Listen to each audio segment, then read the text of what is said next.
noite a todos. Boa noite. Sejam todos bem-vindos. Eu espero um dia chegar aqui e sentar assim, né? Vamos lá. Feliz, né? Realmente é isso que a gente sente quando está aqui. Gratidão. Mas sempre o nervoso, em mim chega primeiro.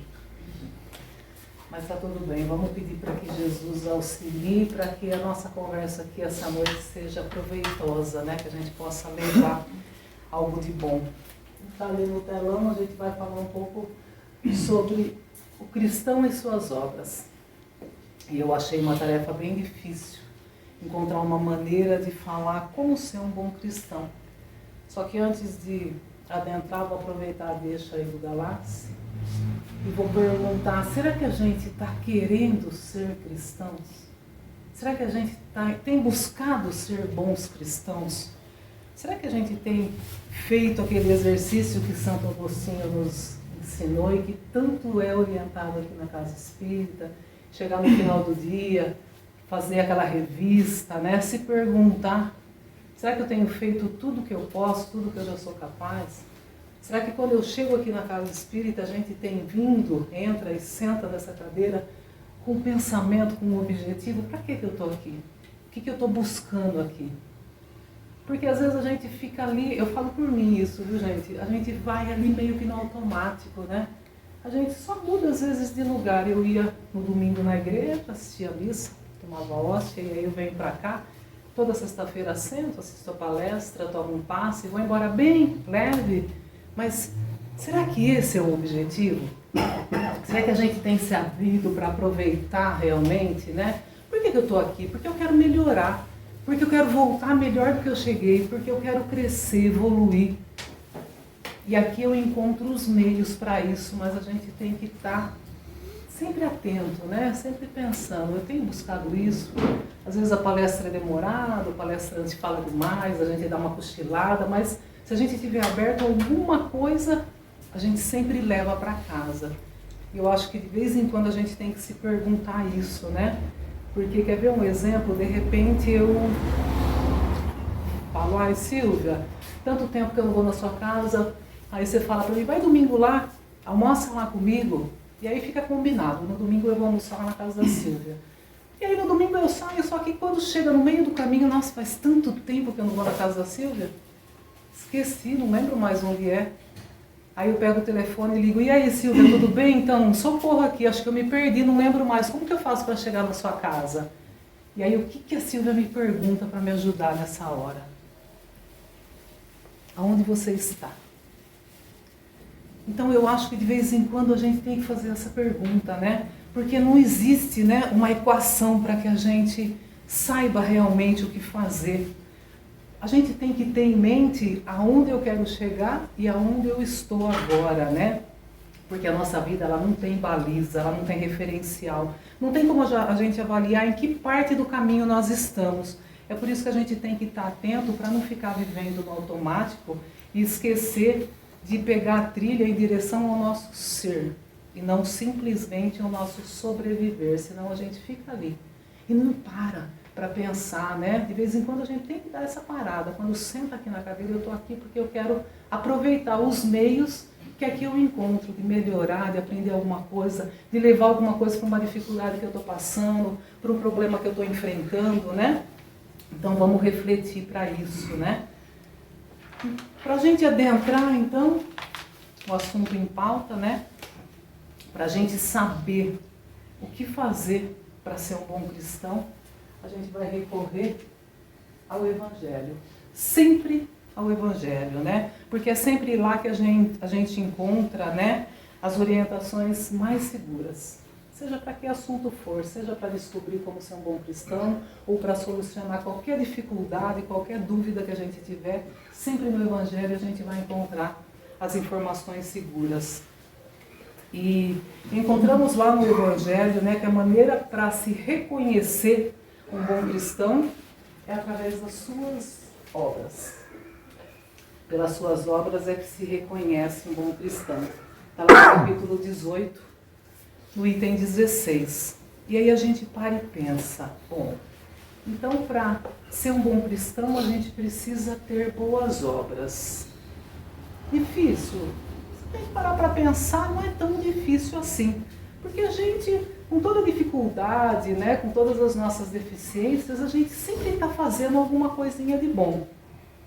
E aí a gente vai lá e puxa da nossa memória toda aquela esmola que a gente deu, aquele familiar que a gente ajudou, aquela prece que a gente fez desinteressado, aquele pix que eu mandei quando teve lá um desmoronamento. E aí eu vou puxando, né? Aquele amigo que eu ajudei na hora que ele precisou, a prece que eu fiz e por aí vai. A gente tem uma lista enorme de bondades e boas obras, né? Mas existe sempre o mais. Tem uma passagem do Evangelho de São Mateus, lá no capítulo 7, o versículo 21, que serve de alerta para a gente, né? E lá diz assim: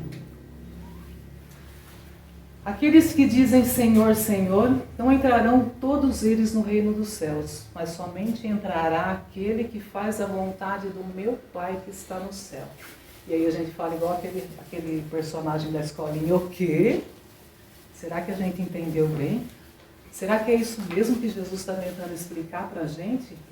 Que não basta só juntar as mãozinhas, né, João?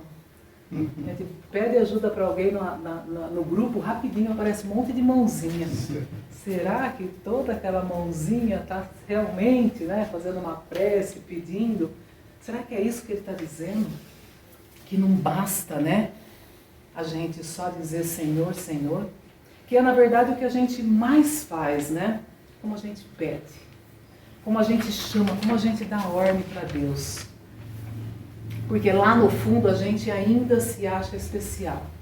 Nos achamos merecedores ainda, né? Principalmente das coisas boas.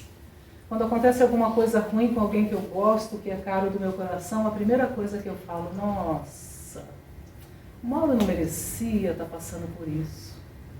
Ou é comigo, é a mesma coisa, nossa, eu não merecia estar passando por isso.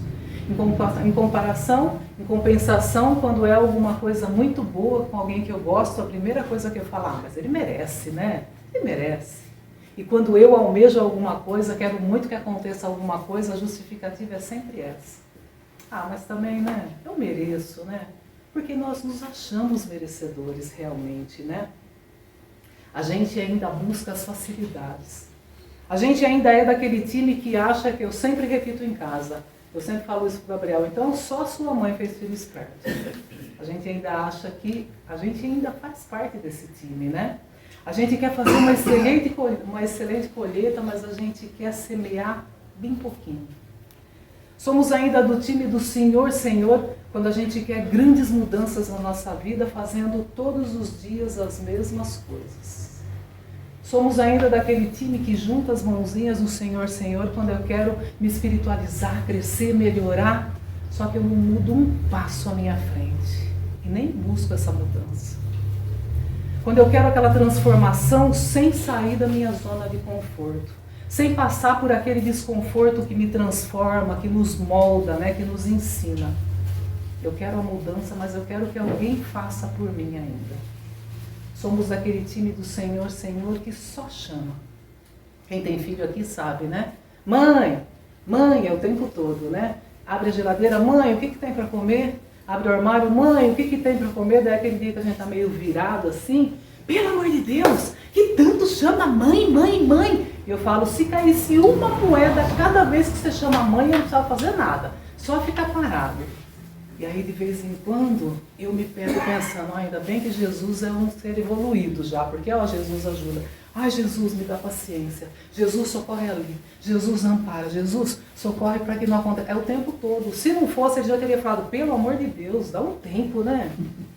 Porque a gente ainda é desse time. Nós somos ainda daquele time de espíritos que acredita nessa lei do menor esforço. Espíritos que ainda não acreditam que Jesus, que Deus vai se deixar impressionar pelos nossos atos exteriores, né? Pela quantidade de palavras que a gente reza, pela beleza das palavras que se usa quando faz uma prece, como se isso fosse muito importante, pela vestimenta que se usa, pelos gestos que se faz, pelo horário que se reza. Eu coloquei pelo horário que se reza, eu não vou falar. E às vezes eu cito alguns exemplos aqui de uma amiga minha, ela assiste e depois ela fala, viu? aquele exemplo bonzinho que você deu lá na palestra era meu, né? Eu falo, não era. E eu falo pela hora que se reza, porque ela é católica, que faz aqueles terços, né? E às vezes ela pega uns livrinhos, como que chama, que fica umas novenas. Aí esses dias ela ligou, papai, vou fazer uma novena, vou colocar o seu nome. Eu falo, coloca, não estou precisando. É assim, ó, 2 horas, eu falo, não, 2 horas não, 2 horas da manhã? 2 horas, não, 2 horas, seus santos não dormem? Eu durmo. É assim, eu assisto todas as suas palestras, você nem para acordar 2 horas, não, 2 horas não dá, vamos no meio do dia, no meio da tarde, mas 2 horas não. Então a gente brinca porque a gente acredita nisso, que Deus, ele vai se impressionar com um sacrifício desse tipo que a gente faz. E a gente começa a lembrar que quando Jesus disse isso, foi ensinando aquele povo que ainda priorizava as tradições, que ainda priorizava esses atos exteriores. E aí, o que Jesus está querendo dizer então? Gente, aqui não tem prioridade. Não adianta vir aqui falar que conhece a lei, que sabe a lei de cor e salteado de trás para frente, porque se só conhecer a lei bastasse, o que seria daquele povo que nasceu lá do outro lado do planeta, que nunca ouviu falar de Jesus? A gente acredita que Deus, que Jesus faz diferença de pessoas? Não faz. De maneira nenhuma, né? Ele ama a todos os seus filhos iguais. E aí, nesse momento, a gente começa a perceber esse amor do nosso primeiro. É assim que a gente conhece. Que ainda é pequeno, que ainda é deficiente, para a gente começar, então, a conhecer esse amor que a gente ouve, que vem de Deus, que é infinito, que é incondicional. Estamos longe ainda de saber o que é um amor incondicional. Já pensou o que é amar alguém sem condição? Eu ainda não consigo. Eu sempre falo em casa, esse negócio de amar incondicional não é para mim. Eu amo e quero que me ame também. Quero na hora, quero perceber, eu quero receber. A gente quer a troca ainda, né? E aí a gente começa a pensar na magnitude de todo esse amor, né? De bondade, de perdão. E a gente vai pensando, se nós, que ainda somos espíritos tão pequenos, tão endividados, tão problemáticos, com tanta dificuldade ainda de amar, a gente procura lá saber como é que um filho, alguém que a gente ama, fala, que palavras usa, que vocabulário, se é elaborado ou não. De maneira nenhuma. Quando a gente ama, não. Um mês atrás, agora foi Dia das Mães, né? Eu não posso passar sem contar uma historinha. E aí estou sentada lá na sexta-feira, antes do domingo de Dia das Mães, e eu sempre falo pro Gabriel, nossa, Gabi, depois que você cresceu um pouco, parece que não gosta mais da mãe. Trazia aqueles bilhetinhos no Dia das Mães, aqueles trabalhinhos que vem uma listinha de unha, que vem uns negocinhos assim, ai mãe, pelo amor de Deus, para com isso. Aí na sexta-feira eu estou sentada jantando lá no fundo, ele grita, mãe, eu trouxe um presente para você, né? Aí eu, nossa, não acredito. Daí veio, era um marcador de texto. Bonitinho assim, escrito Patrícia, com uma franjinha. Aí eu, nossa, que lindo, não sei o quê, dá aqui um abraço, eles vão crescendo, vão ficando adolescentes, não abraça mais a gente, né? É um negócio assim, parece um boi bravo, dá meio a cabeça, negócio meio desembolsado, assim, mas tudo bem. Voltou lá pro fundo e eu jantando. Aí a hora que eu virei assim, o marcador tinha uma frase que ele escreveu. E aí eu imaginei na hora o sacrifício que ele deve ter feito para escrever aquela frase para que eu entendesse, porque a letra dele é terrível, né? E aí estava escrito assim, mãe, obrigado por tudo que você fez por mim e faz todos os dias. Não jantou mais? Porque a gente sabe o que quer dizer nessa hora, entendeu? Aí você acha que você vai olhar se tem concordância, se está escrito corretamente, não vai. Isso é o de menos, né? Se fosse um risco assim, talvez a gente ia pensar, eu acho que ele quis dizer isso, e a intenção, né? Então, isso é o que menos importa, porque nessa hora a gente busca a sinceridade, né? A vibração daquele que nos busca.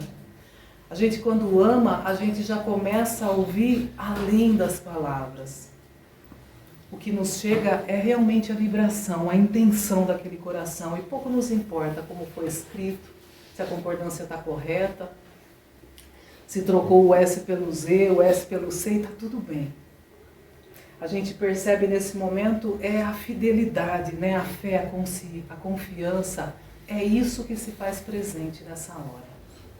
E aí, resumindo tudo isso, significa, será, voltando ao que Jesus disse, que eu, que acredito em Deus, que creio em Jesus, que participo aqui dos trabalhos, que tento auxiliar, faço a minha parte de bondade, de caridade, procuro exaltar o nome de Jesus todas as vezes que eu tenho oportunidade. Será que Jesus está dizendo que eu corro o risco de não entrar no reino dos céus? É isso que ele está dizendo. E nessa passagem, ele nos conhecendo muito bem para ver como a gente mudou muito pouco de 2000 anos para cá, né? Ele completa no versículo 22, dizendo: muitos dirão naquele dia, Senhor, não profetizamos em seu nome? Não expulsamos os demônios em vosso nome? Não fizemos vários milagres em vosso nome?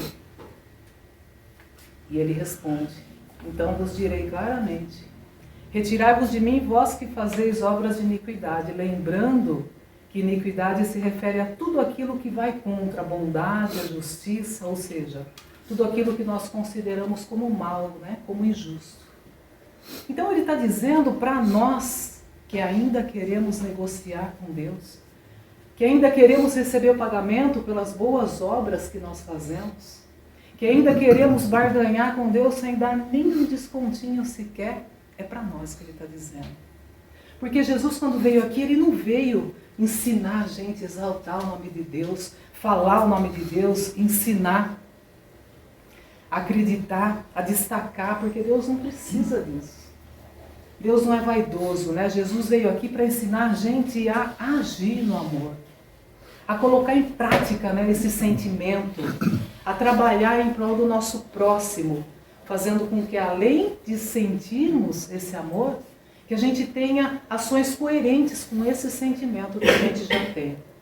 A gente já aprendeu aqui que o amor é a lei da vida. Lá no Livro dos Espíritos tem uma passagem que detalha, né, a explicação sobre a lei do progresso, que eu já falei aqui, que é uma das leis naturais da vida. E nessa passagem nos elucida que todos nós estamos aqui caminhando, né, pelo progresso, em direção a Deus.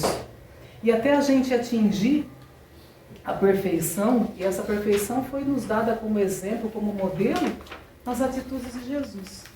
Jesus veio, nos ensinou, repetiu seus discursos, exemplificou nas suas ações como nós devemos agir com o próximo. Ou seja, ele veio nos ensinar realmente a colocar em prática esse amor. Foi isso que ele veio fazer. Resumindo todo o tempo, toda a pregação, é isso, é o amor. E ser um bom cristão com boas obras é isso, é tão simples, mas tão difícil ao mesmo tempo. E o melhor de tudo é que nós já sabemos que nós somos individuais, criaturas distintas, todos merecedores do amor do Pai. É por isso que Deus, ele não fica esperando que todos nós tenhamos as mesmas atitudes, né? Não dá para esperar que eu ainda tenha a bondade da Raquel. Está longe ainda, né? Nós estamos em estágios evolutivos diferentes, né? Nós temos maturidades diferentes adquiridas já. O que ele espera de nós é que nós coloquemos em prática toda a capacidade já adquirida de amar. Ele espera que eu faça aquilo que ele sabe que eu já sei fazer. A lei do progresso nos ensina que a gente parte sim, lá do estágio da simplicidade, da ignorância, e a gente vai adquirindo, né, maturidades, vai adquirindo conhecimentos para aprender a distinguir com esses conhecimentos o que é certo do que é errado, o bem do mal. E à medida que a gente vai entendendo conceitualmente isso, essa diferença do certo para o errado, do bem e do mal, em vários setores, né, da nossa vida, a gente vai exercitando os nossos comportamentos, para que eles sejam compatíveis com aquilo que a gente já aprendeu. Então, à medida que eu vou colocando as minhas ações em movimento, eu vou vivenciando o efeito delas. E o efeito dessas minhas ações me ensina se aquela ação foi uma ação benevolente ou se foi uma ação maléfica, né?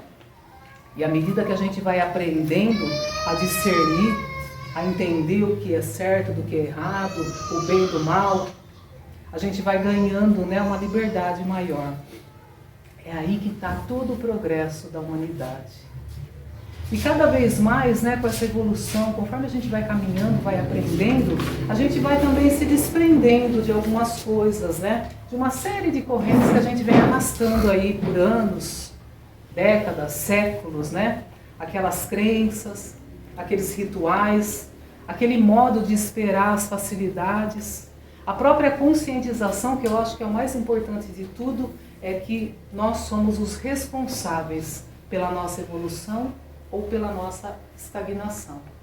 Eu vou aprendendo que por mais que eu ame uma pessoa, ou por mais que ela me ame, é limitado. O trabalho de crescer, de melhorar, de evoluir é meu. Só eu posso fazer. E a gente vai se livrando disso que a gente traz e que alguém faça alguma coisa para mim. Eu vou lá, eu conto tudo de errado que eu fiz, alguém me fala para rezar um Pai Nosso, está tudo bem? Não está. As consequências das minhas ações são minhas. E é conforme a gente vai evoluindo, conforme a gente vai caminhando, a gente vai aprendendo isso, né? É quando a gente começa a entender que somente o Senhor, Senhor, não vai me garantir um lugar lá no reino dos céus. É muito mais que isso. E aí eu começo a desvendar a charada, que é, onde que está esse reino dos céus? Está aqui. É aqui dentro de nós. E como é que eu descubro isso? Quando é que eu sinto isso? Quando diante de todo esse processo que eu falei, dessa caminhada de autoconhecimento, de autorreflexão, de tudo isso, eu começo a me aproximar da vontade do Pai. Porque a gente já sabe qual é a vontade do Pai. Ela já está aqui dentro de nós, né? E aí eu começo a sentir o amor do Pai, eu começo a sentir o seu auxílio e eu começo a pensar, então é isso. É sobre isso o amor. Esse é o resultado do progresso. É quando eu começo a entender, então é sobre isso que Jesus dizia. É quando diante de uma obra, né, de uma ação benevolente, aquele momento que a gente sabe dentro de nós, que a gente está fazendo a vontade do Pai, a gente consegue sentir o amor. É por isso que quem começa a fazer o bem, não para mais. Pode ver que aquela pessoa que se entrega a fazer o bem, ele vai embora. Porque é nessa hora que você sente o amor do Pai. E aí é tão bom, que você não abandona mais. Você quer sentir a todo momento aquilo. Então, quando Deus solicita de nós o ato em amor, quando Jesus veio nos ensinar que nós temos que agir em amor, Ele está pedindo para que a gente dê o melhor de nós. Porque Ele nos conhece intimamente, né? Às vezes a gente até procura se enganar, porque a gente quer lá no fundo acreditar ser um pouquinho melhor do que a gente é. É igual quando tira foto, né? Falar não ficou boa. É porque a gente sempre acha que a gente é melhorzinho um pouco. E aqui é a mesma coisa. Às vezes a gente quer se enganar, né? Porque no fundo a gente quer ser aceito. A gente quer ser compreendido, né? Mas a gente engana todo mundo, menos a Deus. Eu venho aqui na frente, eu posso falar, vocês estão me olhando, mas vocês não sabem. O que será que ela faz isso tudo que ela está falando? Só eu sei. Deus sabe. Eu posso enganar todo mundo aqui, eu posso passar a impressão de que, olha, Deus sabe. Aí a gente não engana, né? Porque é Ele que conduz a gente nessa jornada de desenvolvimento. É Ele que conhece verdadeiramente as nossas capacidades, né?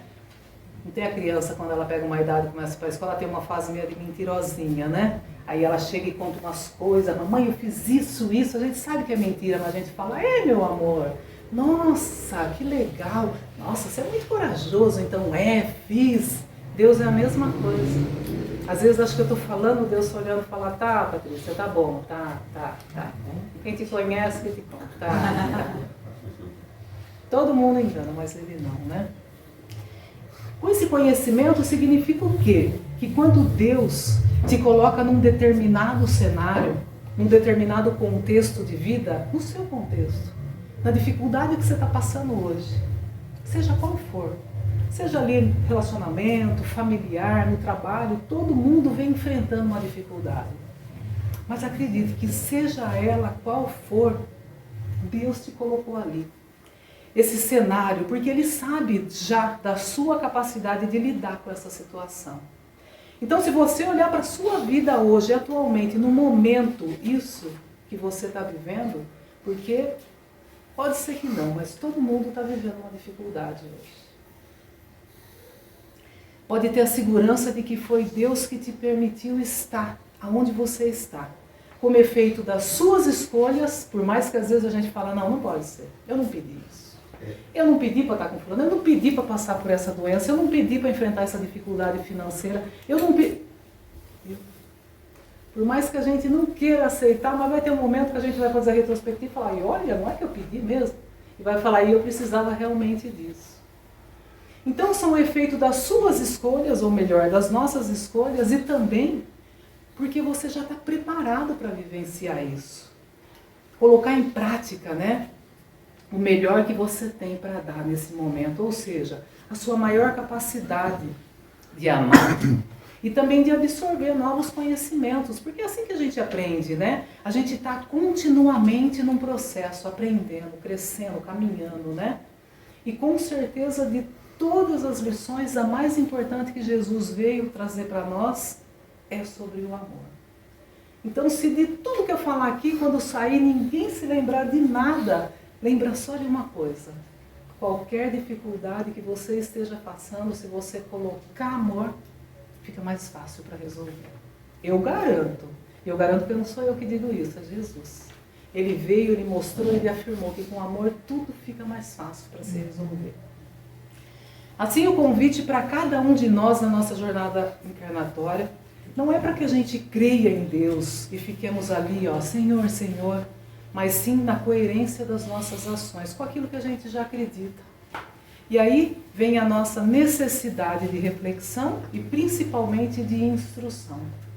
É nessa hora que a gente vê o quanto é importante o conhecimento. Sem o conhecimento eu não tenho como organizar os meus pensamentos, né? Eu não tenho como caminhar daquilo que eu não sei para aquilo que eu entendo. É uma caminhada. Eu preciso caminhar passo a passo, um pouco de cada vez, do simples para o complexo. É por isso que a gente precisa, assim, ler, reler, refletir, estudar, aprender o Evangelho de Jesus. A gente vem fazendo isso há muito tempo. A gente vem fazendo isso há séculos e vai continuar, porque a cada momento é uma semente que é revitalizada dentro da gente. É uma percepção diferente que eu faço. Pode ver que se a gente lê um livro, a gente tem uma percepção. Daqui a um tempo a gente volta e lê o mesmo livro, fala, nossa, olha, eu não tinha me chamado a atenção esse ponto. E assim por diante, porque todo o tempo a gente vai revitalizando, né? Às vezes é difícil, estudar, fazer curso, cansa, né, João? A gente faz estudo, a gente vem aqui no centro, estudo sistematizado 1, 2, 3, estudo nosso lar, estudo passe. Vou falar uma coisa para vocês, gente. É bom? É ótimo. A gente aprende, tem um intensivo para a morte, eu perdi até o medo de morrer, mais para frente. Não agora, né? Lá na frente. Só que não tem um certificado, João Carlos dá. Nada. Para que a gente chegue lá e fale, ó, tá vendo, ó, a hora que chegar lá na porta do céu, eu fiz tudo isso, nada. Então a gente aprende, a gente cresce, a gente melhora, a gente socializa, a gente se diverte, a gente come bolo, a gente toma chá da Rita, mas o certificado, nada. Mas bem, vocês vão gostar, pode vir, viu? Vai aprender, só que não tem certificado. O certo era quando chegar lá, que eu acho que o Salvador devia ter feito isso. Era chegar lá e falar, viu, chama o João Carlos aqui para falar se eu fiz ou se eu não fiz. Depois ele manda. Agora não vai levar. Né?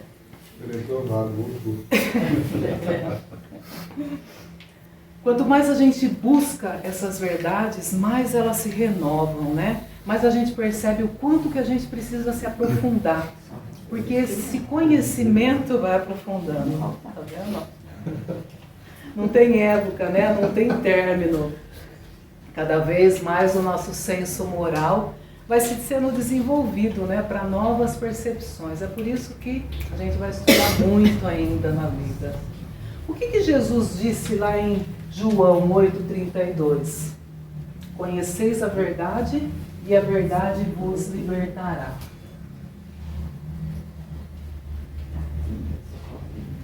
É a verdade que liberta. Na verdade, ele está dizendo que Não é o fato da gente ter conhecimento que a gente está liberto.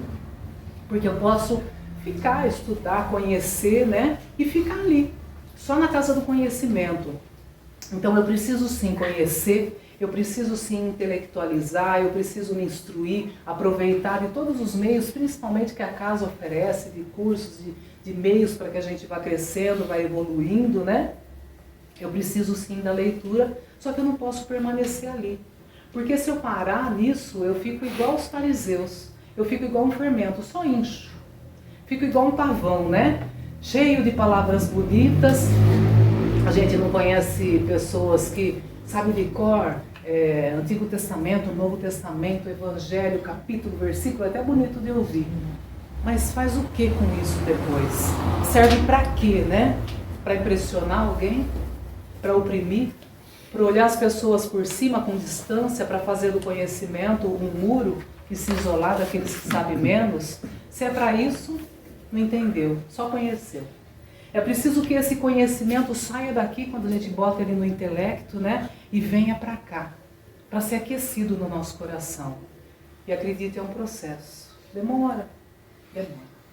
Até que um dia eu começo a observar com relação às verdades do Cristo e me questionar sobre os meus sentimentos. E assim o meu coração começa a ser aquecido pelos sentimentos, pensamentos, pelas minhas atitudes, e eu começo a buscar meio de ser melhor. Eu começo a buscar meios de colocar em prática aquilo que eu já aprendi, aquilo que eu já sei como fazer.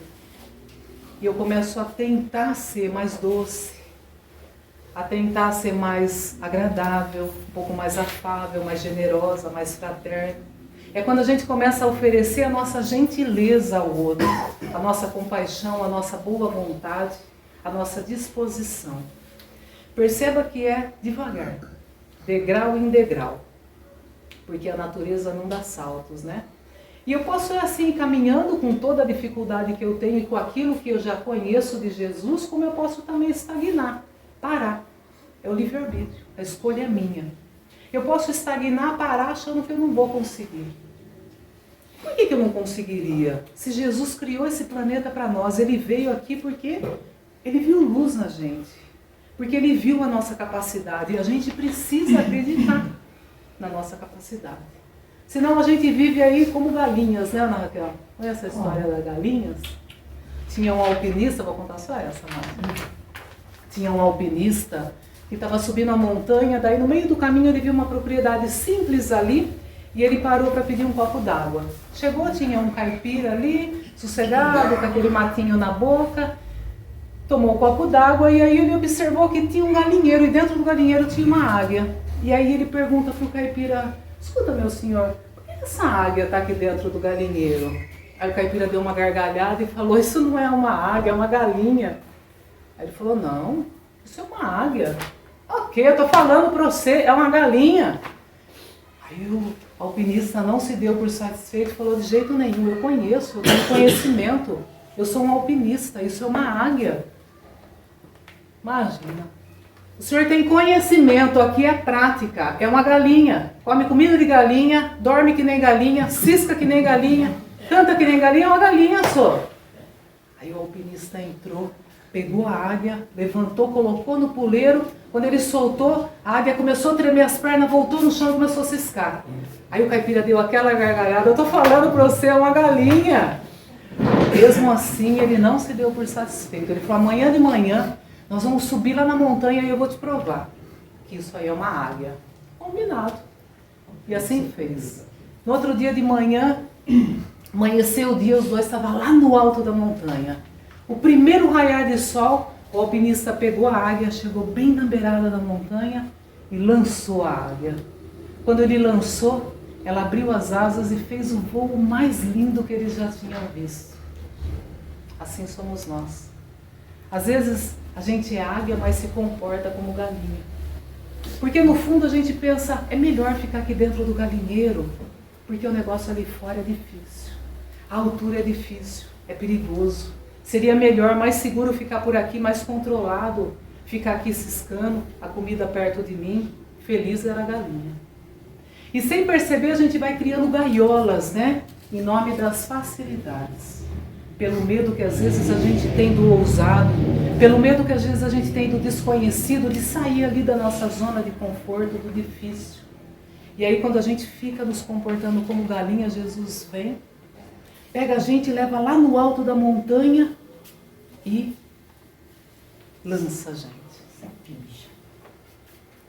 E aí a gente tem que confiar, a gente tem que acreditar na nossa capacidade, a gente precisa acreditar nas nossas potencialidades, ter coragem, ter boa vontade, ter bom ânimo e principalmente acreditar no amparo de Jesus. Vocês sabem como que a águia faz para o filhote aprender a voar? Vai tirando todos os gravetinhos, até que chega uma hora que ele tem que voar. E o seu primeiro voo, ela se lança primeiro, para caso alguma coisa saia errada, ela esteja ali, para sustentar. Jesus faz isso com a gente. Ele nos lança, mas ele está ali, caso alguma coisa saia errada, para nos sustentar, o tempo todo. E a gente tem que aprender a jogar luz nas nossas atitudes, né? Aquecer o nosso coração, ter mais emoção, né? Entender o que é ter um pouco mais de misericórdia, principalmente com o nosso próximo, nos colocar no lugar do outro, saber o que é empatia. E quando a gente encontrar dificuldade para fazer isso, porque não é fácil. É fácil com aqueles que a gente gosta, com aquele que a gente ama, com aquele que está em casa. Agora com aquele difícil, com aquele que às vezes irrita a gente, com aquele lá é difícil. Aí o que eu posso fazer nesse momento? É imaginar que aquela pessoa, e se fosse com um ente querido, um filho meu, uma mãe, um pai, fazer esse exercício. Como seria então a minha postura? Trazer essa emoção para a gente. E aí agora, eu já compreendi aqui, no meu intelecto, eu já entendi aqui no meu coração, e eu estou sentindo. O que eu faço agora? Agora eu preciso colocar em prática. Eu preciso trazer daqui para cá. Eu preciso vivenciar essa minha fé, né? Aonde? No dia a dia. Nas coisas simples. Deus não fica esperando grandes coisas de nós. O simples. Na família, no trabalho, com os amigos. É nessa hora. E aí a gente começa a perceber que o que Jesus busca em nós, quando ele fala que apenas vai entrar no reino dos céus aquele que fizer a vontade do meu Pai, é lembrar dos mandamentos, né? Qual que é o maior mandamento do Senhor, de toda essa lei? É fazer a vontade do Pai. E onde que está a vontade do Pai em todos os mandamentos? Amar a Deus sobre todas as coisas e ao meu próximo como a mim mesmo. Simples, mas difícil, né? Ele sintetizou todas as leis em 2 mandamentos. E são 2 mandamentos de amor. Todo o restante é para explicar isso, né? Todo o restante serve para explicar o que é uma lei de amor. Então, resumindo, a finalidade é aprender a amar. Aí a gente lembra que em todos os momentos Jesus, em todas as suas passagens, ele demonstra fazer a vontade do Pai, né? Quando perguntam a ele qual é a sua missão, ele diz que o seu alimento é fazer a vontade do meu Pai. A gente já sabe aqui dentro o que o Pai espera de nós, né? Quando ele encontra a mulher samaritana lá no poço de Jacó, e ela questiona para ele aonde que se deve adorar a Deus, onde que estão, né, os verdadeiros adoradores, se é ali no Monte Erizio ou se é em Jerusalém, ele diz que os verdadeiros adoradores são aqueles que adoram o Pai em espírito e verdade, ou seja, são esses adoradores que o Pai busca. Não são aqueles que falam Senhor, Senhor da boca para fora e às vezes ainda está com o coração endurecido, né? É esse que o Pai busca. Aquele que sente, aquele que busca amar a Ele e ao seu próximo como a si mesmo. E assim Jesus ensinou como é que se age quando Ele veio aqui. Como é que se age diante da pobreza? Não tem nenhuma situação que Jesus não ensinou, não exemplificou para nós como é que deve fazer. Nenhuma. Todas elas você encontra o exemplo de Jesus ensinando. É assim que se faz.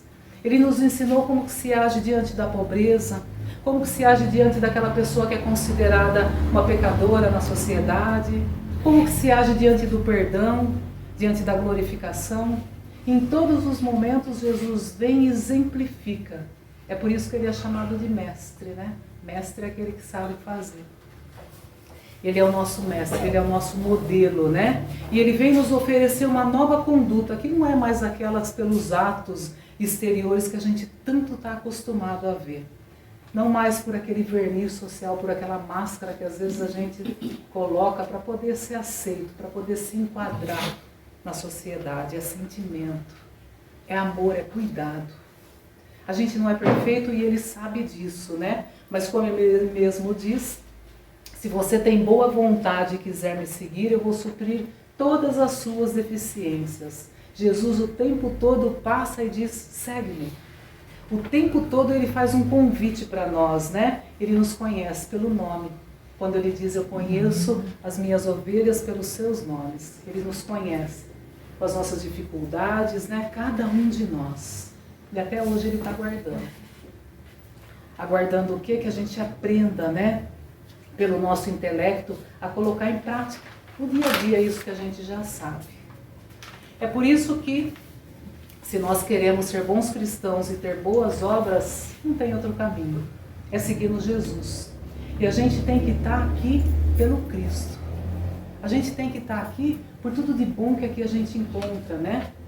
Pelos nossos amigos espirituais que estão aqui o tempo todo nos amparando, nos auxiliando, nos protegendo, nos conduzindo, nos auxiliando, ajudando nas nossas dificuldades, nos abraçando. Quando eu falei no começo, quando a gente tem, sentar aqui, a gente tem que estar aberto, porque aí a gente é capaz de sentir esse auxílio da espiritualidade.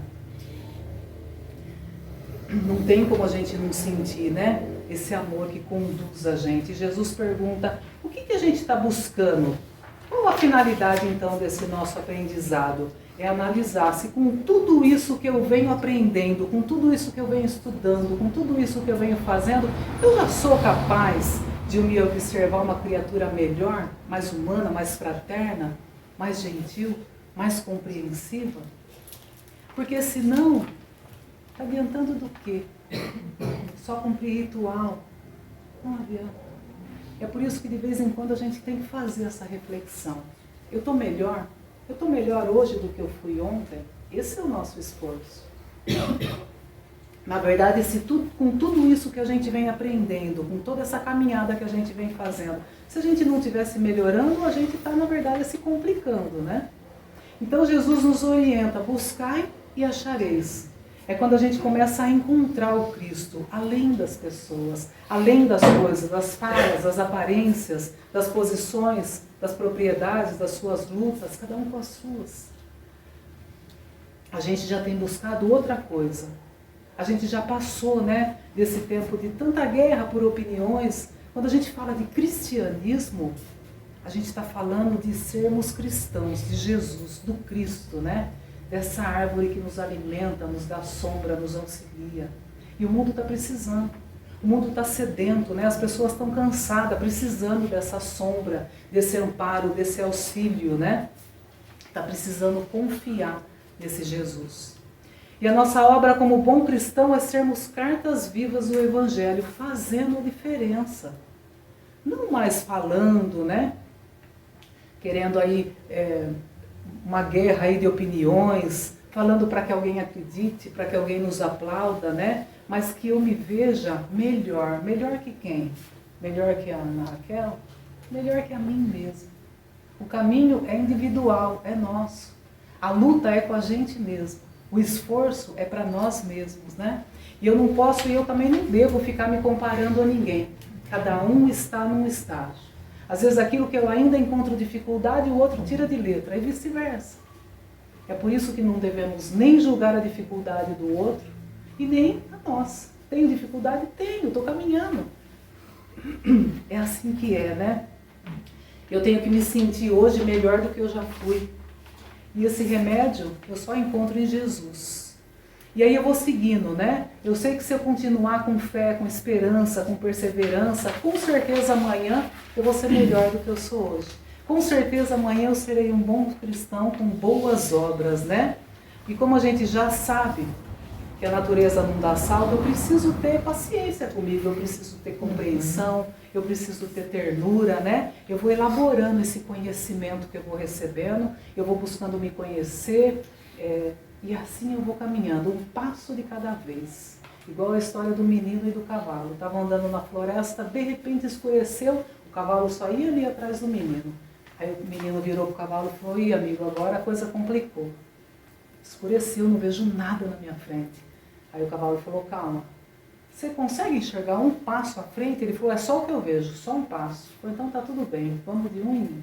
E nós somos assim, é um passo por vez, é devagar, só que não pode parar, tem que caminhar. Não é fácil. É difícil ver, às vezes, quando a gente olha no outro e vê no outro bondade, misericórdia, e aí a gente sente, às vezes, tanto egoísmo, tanto orgulho dentro da gente, mas somos nós. A gente, na caminhada, nesse passo a passo, a gente vai melhorando. A gente vai conhecendo, trazendo conhecimento para cá, colocando em prática e vai melhorando, né? O que a gente não pode é desistir. E eu não vou desistir, né? Eu já me reconheço como águia. Eu tenho que me reconhecer, eu tenho que caminhar. Porque Jesus já falou, não se compara, o que te importa aos outros? Segue-me tu. É isso que ele chama toda hora, né? E se Jesus prometeu, eu confio, eu acredito, né? Porque quando tem a confiança em Deus, quando tem a minha, eu pego essa fé, essa coragem, né? E aí nem eu mais me derrubo. Porque no fundo, eu sempre sou o meu pior inimigo. Com as minhas culpas, com os meus pensamentos, com a minha falta de fé, com a minha falta de coragem, né? E quando eu me revisto com essa confiança em Jesus, aí ninguém me segura mais, né? Eu tenho confiança em Jesus, eu tenho confiança nos meus protetores, porque eles sabem que eu vou conseguir. Eles confiam em mim, eles acreditam em mim antes mesmo de eu acreditar. E eles me apoiam, né? E assim o que cabe pra gente é caminhar com alegria, com gratidão, levantar, porque às vezes a gente se joga ali num canto e ali a gente quer ficar. Com certeza eu preciso ser um bom cristão. Então, ao invés da gente ficar Senhor, Senhor, que eu possa dizer, Senhor, me ajuda. Eu estou aqui, eu estou no esforço, eu estou na caminhada, com a certeza de que eu nunca estive sozinho e que eu nunca vou estar. Os nossos protetores, Jesus, está todo mundo ali, de mãos estendidas, só esperando a gente ter humildade para pedir. Me ajuda, não me deixa cair, porque às vezes realmente as coisas ficam difíceis. A gente passa por momentos difíceis, dolorosos, às vezes a gente tem a impressão que aquela dificuldade não vai passar. E Jesus nos ensinou o tempo todo, né, que a sua presença ao nosso lado é constante. Mas às vezes a dificuldade é tanta que a gente nem sente a presença dele ali. Só que ali ele está. No momento que a gente achar que nada está dando certo, Jesus vem e a luz se faz. É o momento que a gente se agarra ao Cristo e diz, eu não vou desistir, porque a minha luta é proporcional às minhas forças. É o momento então da gente parar, da gente serenar, da gente ter calma, entrar em prece, buscar uma comunhão maior com o alto, seja com Deus, com Jesus, com os nossos protetores que estão o tempo todo ali tentando nos orientar e acreditar que o caminho vai se abrir, acreditar que o caminho vai aparecer. E quando a gente busca essa força, a gente encontra, né? É o que a gente tem feito aqui, é o que a gente está fazendo aqui, unidos pelo mesmo propósito. E pode acreditar, quando a gente se une, quando a gente se reúne, a gente fica mais forte. Porque é como eu falei, às vezes naquilo que eu ainda tenho dificuldade, o outro já não tem. E aí ele me ampara e vice-versa. É por isso que sempre quando a gente se une, a gente fica mais forte. Então, resumindo todos esses 40 minutos de conversa, se eu tivesse falado isso antes, todo mundo ia levantar e ir embora, mas eu vou resumir agora. Jesus ensinou ao mundo que o reino de Deus está dentro de nós e que cada um pode realizá-lo pelo perdão e pelo amor ao próximo. Mostrou que para conseguir a elevação e a felicidade é preciso a vivência e a prática de virtudes como a humildade, a bondade, a caridade, principalmente o amor. E no amor resumiu toda a sua religião e toda a sua filosofia. E o meu desejo aqui essa noite para todo mundo que está aqui, principalmente para mim, é que façamos despertar a semente de amor que jaz latente dentro de nós, para que o reino de amor, enfim, se instale aqui na Terra, fazendo com que cada habitante desse planeta viva na plenitude o exemplo de Jesus, né? Que é o amor. Obrigada pela paciência.